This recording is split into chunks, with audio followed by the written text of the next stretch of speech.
Every working person deserves a job that will offer them a fair pay along with its additional benefits. In the US, an average full-time minimum wage worker is already falling below the poverty line with their average annual salary. In the US, a few states have already increased their minimum wages, but an overall federal minimum should be increased across the board in all 50 states. Now, does anyone in the audience know any ways how raising the minimum wage will benefit us? Yes, that is a great way. So today I am here to discuss why the federal minimum wage should be increased. I believe that the minimum wage should be increased because it will improve worker productivity, help Americans keep up with the cost of living, and boost our overall economy. My research for this speech was found in the Social Work, the Education and Labor Committee, and the Economic Policy Institute.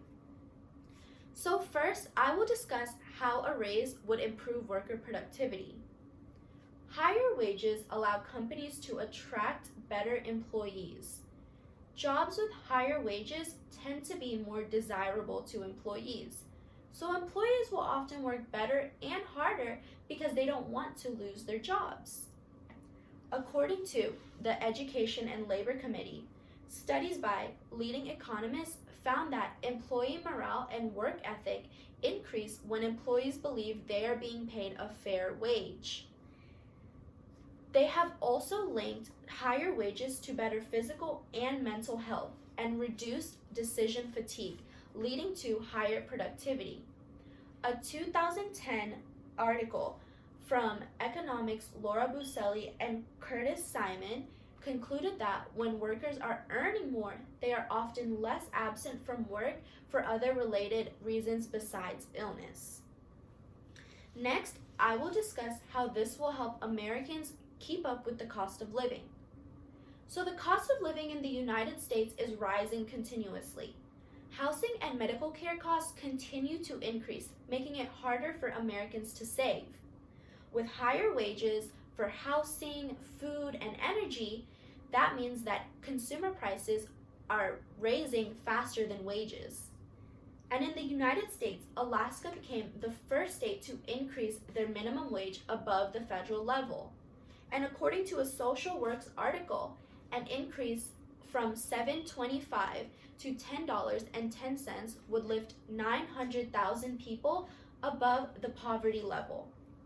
19 out of 50 states have already increased their minimum wages, with California and New York having the highest increase at $15 an hour. Full-time employees who are earning a federal minimum wage pocket around $15,000 annually, which still places them well below the poverty line. Minimum wage is meant to be a living wage, but that is no longer the case here in the United States. An additional 11 states have laws set in place to also raise their minimum wage, according to this article. So finally, I will discuss how raising the minimum wage will boost our overall economy. Despite skeptic claims, raising the federal minimum will not create job loss, but instead it will create more jobs and spur economic growth. According to the Economic Policy Institute, minimum wages are the most well-studied topics in economics and suggest that the average study as well as the best research show that raising the wage has little downside to the economy. If the US had an average of $12 for a national minimum wage in place last year, there would be 6.2 million fewer individuals living in poverty. Increasing the federal minimum wage will also stimulate the demand for goods and services. With increased pay, employees would spend their new earnings and it would promote a positive impact on our GDP and other related employment growth. So today I have discussed how raising the minimum wage would improve worker productivity, help Americans keep up with the cost of living, and also boost our overall economy. Economist Ben Zipper establishes that a national $15 minimum wage by 2024 is an important corrective to ensure that low-wage workers share the benefits of economic growth, and that workers in every region of the economy will soon need $15 an hour to maintain a modest but adequate standard of living. Thank you for listening.